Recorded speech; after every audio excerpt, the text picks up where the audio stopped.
proses hukum yang emang sudah berjalan, masih bukti-bukti juga pengancaman yang berbahaya untuk janin aku, sama ada saksi-saksi yang bersedia banget untuk jadi saksi salah satu yang ada di dalam grup itu. Ancaman apa aja sih? Ancamannya banyak, aku nggak bisa kasih tahu ke kalian. Intinya mungkin kronologinya dulu Mbak, supaya itu Mbak clear Mbak, dengan simpang siur Mbak. Ya, kronologi seperti apa Kak? Kronologinya, oke, kronologinya memang aku emang menutupi kandungan aku memang sampai 9 bulan ini. Cuman karena adanya pengancaman ini, jadi aku harus mau nggak mau demi janin aku harus ngomong juga. Jadi makanya aku bawa ke jalur hukum. Berapa orang sih yang ngancam? Apa bentuk ancamannya? Berapa orang yang mengancam? Ada 500 orang ya di dalam grup itu. Cuman bentuk pengancamannya aku nggak bisa kasih tahu ke kalian. Itu kapan Kak kejadian ancamannya Kak? Bulan Juli, 21 Juli. Berarti hanya satu orang doang Kak yang di Satu orang aja Kak untuk laporin. Aku melaporkannya di bulan Juli juga, cuman tanggalnya itu aku lupa. Yang jelas sebelum podcastnya Om Ded. Tapi yang terlapornya siapa sih? Tetap aja terlapornya apa lagi juga Kak? Iya, terlapornya yang kalian udah tahu itulah. Pengakuan dari pengakuan itu gimana Kak? Sesuai dengan yang klarifikasi yang kemarin dia sudah mengakui memang adanya pengancaman. Cuman karena memang ini sudah berjalan ya proses hukumnya, jadi klarifikasi dia tuh ada setelah hukumnya sudah berjalan gitu. Bayar, tapi dari Brevi sendiri tadi upload udah mau berdamai dengan DJ Panda. Bayar sendiri seperti apa, mau cabut laporan atau gimana Mbak? Kalau itu aku lihat nanti dulu sih, karena kan memang kan dia harus datang dulu ke sini kan. Ya aku ngikutin proses hukum aja sih. Supportnya mau kasih apa Kak? Klarifikasi berapa jumlah pertanyaan tadi yang disampaikan? Ada banyak banget. Termasuk juga saksi-saksi kan tadi pada datang kan, jadi aku temenin juga. Dan memang ada saksinya ada 2 orang dari grup yang 500 orang itu. Kak, ini support dari Kak Brevi sudah apa Kak? Mungkin supportnya dari Kak Brevi mungkin. Supportnya ya Brevi semangatin aku terus sih. Mungkin setelah kelahiran ini mungkin seperti apa Kak? Mungkin setelah kelahiran ini mungkin dari Kak Brevi mungkin akan ngasih support seperti apa kan dia mau ngasih tanggung jawab ya atas apa? Iya, bentuknya pasti masih ya support aja sih, sampai detik ini masih support terus. Saksinya dari kalangan artis juga Saksinya fans-fans yang ada di dalam grup itu. Berarti ancamannya itu ada di dalam grup fanbase itu Kak? Ya.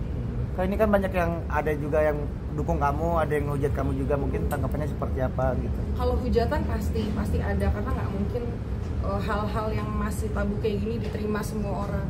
Cuman yang mendukung aku ucapin makasih, yang tidak mendukung juga nggak apa-apa. Cuman yang pasti aku harus mikirin proses hukum ini, aku berharapnya cepat selesai sebelum aku lahiran aja sih. Tapi Natalia dalam pemeriksaan untuk memperkuat adanya bukti-bukti pengancaman itu, mungkin ada yang disampaikan ke penyidik bukti-buktinya? Ada foto USG aku, data-data pribadi aku yang disebar, karena kan memang ininya kehamilan aku ini kan tadinya ditutupin sama aku ya, sama dia secara sengaja disebarluaskan ke orang-orang ini, dan mengharapkan orang-orang yang ada di grup ini 500 orang ya menyerang aku, dan bentuk ancamannya, bentuk terornya juga udah aku dapetin gitu, dan semua buktinya ada. Yang dilaporkan ini satu orang atau ada kemungkinan? Satu orang. Kak, sebenarnya ini kan bentuk kamu untuk meminta perlindungan hukum juga kan, bisa dibilang perlindungan dari kamu juga. Dan apakah DJ Panda akan bertanggung jawab ke depannya sih untuk Masih berharap tanggung jawab Aku kalau untuk pertanggung jawaban dari bentuk finansial atau yang lain-lain dinikahkan itu tidak pernah terpikirkan oleh aku, karena memang kan ini tanggung jawab aku ya. Aku yang salah kok. Aku dari awal udah akuin ini kesalahan aku yang harus tanggung jawab. Aku nggak perlu pertanggungjawaban dia, cuman memang aku melaporkan minta perlindungan hukum karenanya ada ancaman yang membahayakan janin aku. Kalau tidak, pasti sampai kapanpun ini tidak akan terekspos. Karena selama 9 bulan aku berhasil kok nutupin ini kok.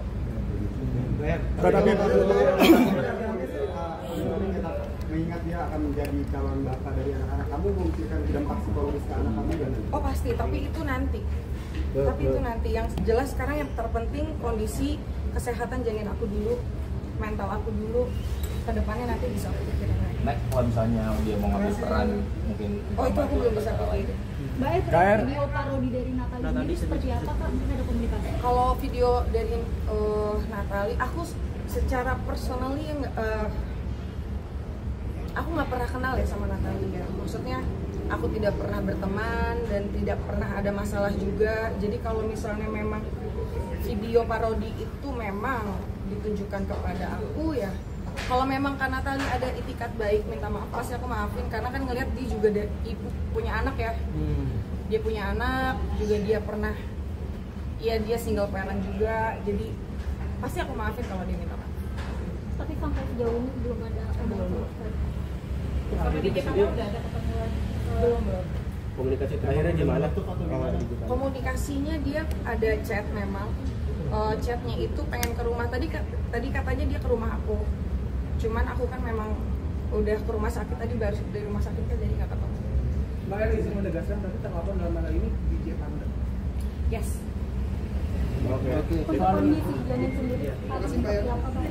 Sampai sekarang ya masih flek-flek aja sih, mungkin karena kecapean kan, karena aku harus bolak-balik tadi dari rumah sakit terus ke polisi, jadi ya itu aja sih. Jadi banyak yang bilang kalau nggak begitu kelihatan Kak. 8 Agustus. Mungkin dari Mas Brevi mungkin Kak. Aku nggak ada lawyer, aku nggak pakai kuasa hukum. Kak, banyak yang bilang kalau kakak akan siap menikahi. Alasannya mungkin belum butuh aja kan, mungkin nanti. Sudah ada teman yang menyarankan itu kan Udah. Kan habis libur. ya.